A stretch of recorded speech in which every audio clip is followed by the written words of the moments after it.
welcome to the first ever episode of the Average Joe Sports Show, brought to you by AverageJoeSports.com, a blog for the everyday sports fan. I'm your host, Noah Strackbein, and today we'll be talking about the Golden State Warriors, the fall of Tony Romo, and everything in between. Enjoy. The whole world watched as the Golden State Warriors beat LeBron James and the Cleveland Cavaliers in the 2015 NBA Finals. Now the Warriors start 16-0, breaking the Chicago Bulls record for the best start in NBA history. No, they're not the Bulls. However, they might be the best team since. When you average 114 points per game, your star player Steph Curry is averaging 32 of those 114, and your team averages 12 threes per game with Steph Curry not playing in the fourth quarter of your last 3 games. You look really impressive. I'm not saying that they're going to go undefeated. I'm not saying that they're going to be the best team in the NBA, but as of right now, they look like they will be. Steph Curry looks like the shoe-in for MVP.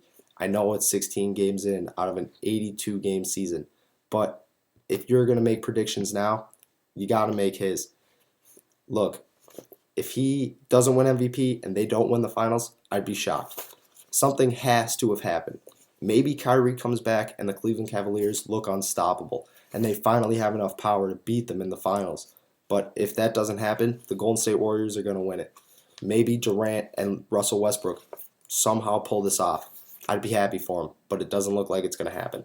When you have a team like the Warriors who have Steph Curry, who averages 28 points in his last 3 games, not playing in the fourth quarter, when you have the Splash Brothers, who seemingly are unstoppable, when you have Andre Iguodala, who keeps getting older but playing like he's younger, and when you have guys coming off the bench like Sean Livingston, who is the best sixth man in the NBA in my opinion, you don't lose. It's hard to. I'm not saying that it's a shoe-in or it's definite right now, but in most experts' opinions, including myself, the Golden State Warriors have the NBA Finals on lock, and Steph Curry has the MVP. Honestly, I hope it happens. They're a great team. I hope Steve Kerr comes back and he's healthy and everything goes well, and I hope they win it because guess what? They're exciting. That's the best part about them. They're so exciting. If they keep playing like this, everyone's going to love them because you can't not love them. They don't have guys like LeBron who people seem to hate because he's so good or because he has an attitude or because he plays cocky. They have guys like Steph Curry who plays and you're just like, wow, every time he shoots the ball. They have guys coming off the bench like Sean Livingston who you hope do well because he's such a good guy. And then you have guys like Andre Iguodala who win the Finals MVP and you're like, oh my God, that's awesome. You want to know why? Because people love this team. They love everyone on it, and they're going to continue to love everyone on it because they're such a good team. And if they keep winning, they might be the most favorite team in NBA history. I'm not saying that anyone could predict the future. What I'm saying is right now, it looks like they're going to be the best or one of the best that ever play the game. The NFL has 2 undefeated teams, the Carolina Panthers at 11-0 and the New England Patriots at 10-0. Everyone watched on Thanksgiving how the Carolina Panthers won their 11th straight game, beating the Dallas Cowboys 33-14, and Tony Romo throwing 3 interceptions and leaving the game with another broken collarbone. I hope he's good. I hope it's a quick recovery, and I hope he gets back on the field and does what Tony Romo does and win. But for the Carolina Panthers, they look good. They look like an undefeated team. Cam Newton looks like an undefeated quarterback because he's playing like one. When you lead the league in rushing touchdowns for a quarterback and are 3 touchdowns away from passing Steve Young with the most ever rushing touchdowns for a quarterback, you should be undefeated. I get that Jonathan Stewart's having a great year. I give it to him. But when you have the 4th best rushing offense in the NFL and a bulk of that's coming from Cam Newton, you should have something to be worried about. But they don't. They look really good. When their top wide receiver goes down before the season even starts and they still look like a high-powered offense and Cam Newton's still throwing as many touchdown passes as he is, then you should be happy because this is insane. Cam Newton's doing the unthinkable. And then you have the defense who, in my opinion, looks like the best defense in the NFL. They look better than Denver's. They look better than the Cowboys. They look better than the Eagles. They look better than the Patriots. They look like the best team in the NFL, and they have the best defense in the NFL. Luke Kuechly intercepts Tony Romo on back-to-back plays, taking 1 for a touchdown. That doesn't happen. I get that Tony Romo's having a bad year. He just got back from injury, but that doesn't happen. They look insane. You can't beat them. For the Patriots, everyone saw this coming. As soon as Tom Brady upheld his suspension and it was gone, null and void, and he was able to do what he does best and win in the NFL, then everyone knew that something like this was going to happen. They were going to go undefeated. Tom Brady was going to break records. Stuff like this was bound to happen because it's Tom Brady.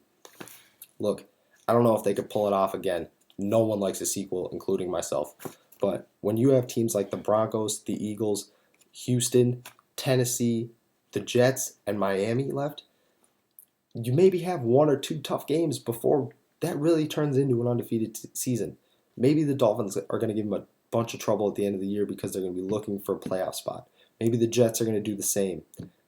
Denver and Houston will probably be a tough game, but you really don't know because the way that Denver looks right now, they're up and down, and Houston's the same. They're just starting to do well, and really, without a consistent quarterback, you don't know how well they're going to do at all. So the Patriots could pull it off. They have the best offense in the NFL, but sadly, their top two wide receivers are gone. And without them, I don't know who Brady has to throw the ball to because you know teams are going to be triple teaming Gronk. And without Gronk, he really only has LaFell. And LaFell could do a lot, but LaFell's not a Julian Edelman or a Danny Amendola or a Gronk. He's not a top wide receiver, and he has to be now.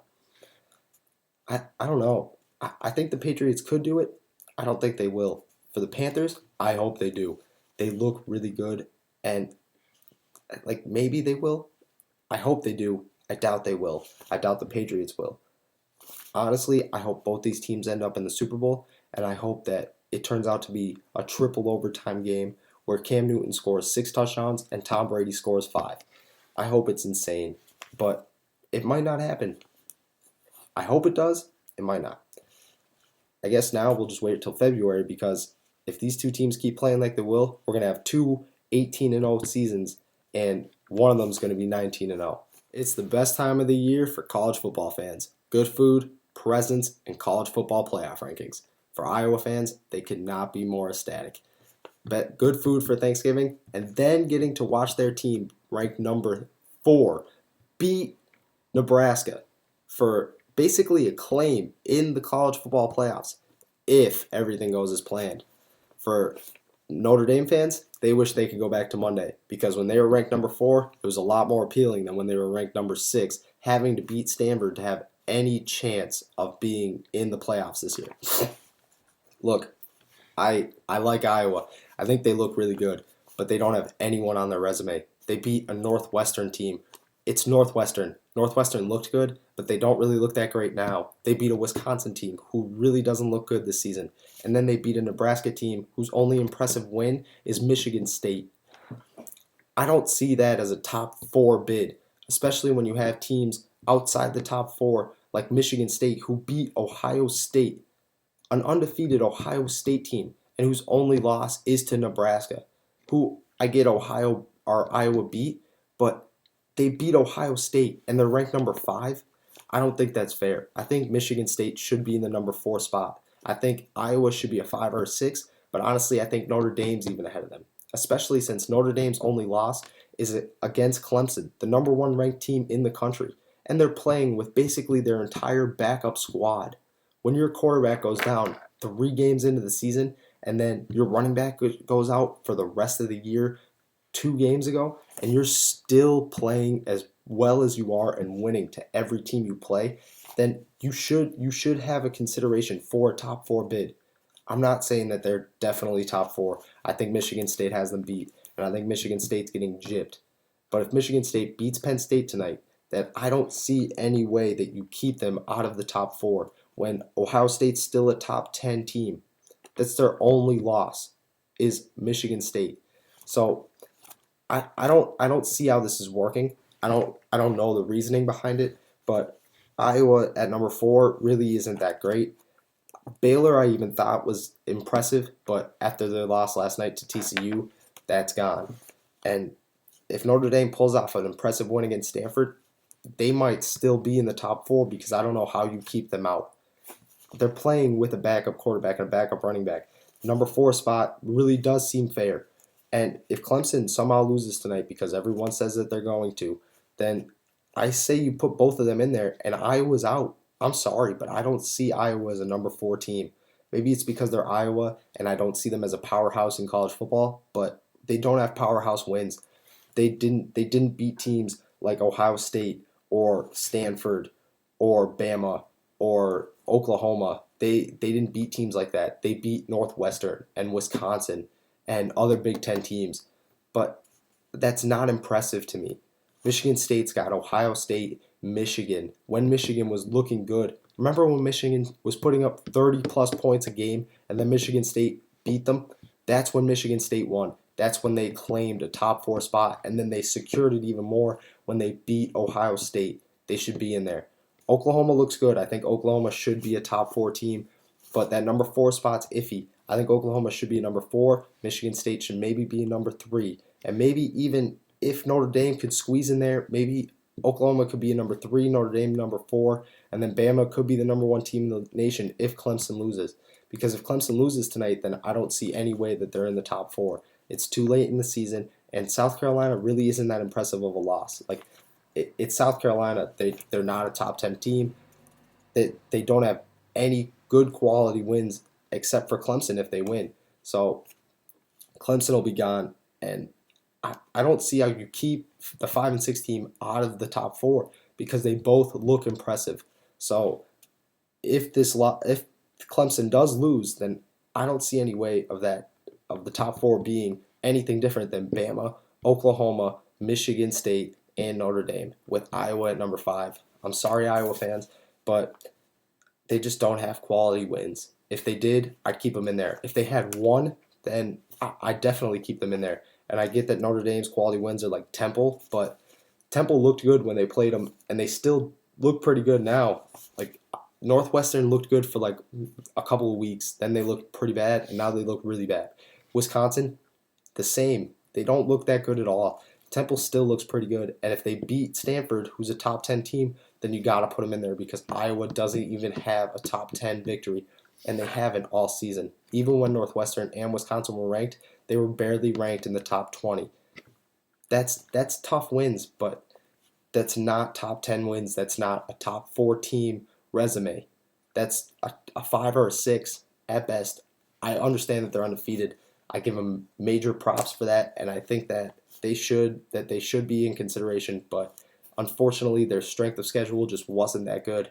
It's like when Utah was there. Utah would finish undefeated, but they'd have no strength of schedule, so you can't put them in there because they're going to lose to big powerhouse teams, and unfortunately I think Iowa's going to do the same. I don't think Iowa would even come close to beating a team like Bama or Oklahoma. I think Oklahoma looks like the best team in the NCAA right now.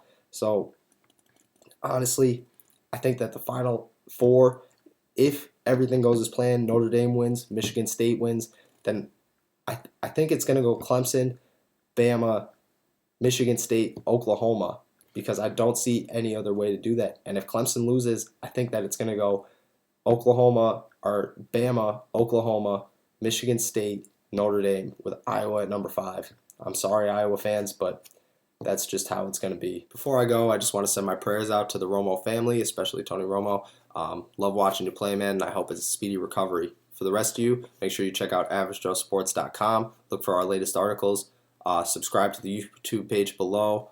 Make sure that you follow us on Twitter at AverageJoeSports, on Facebook at AverageJoeSports, and stay tuned for next week's video.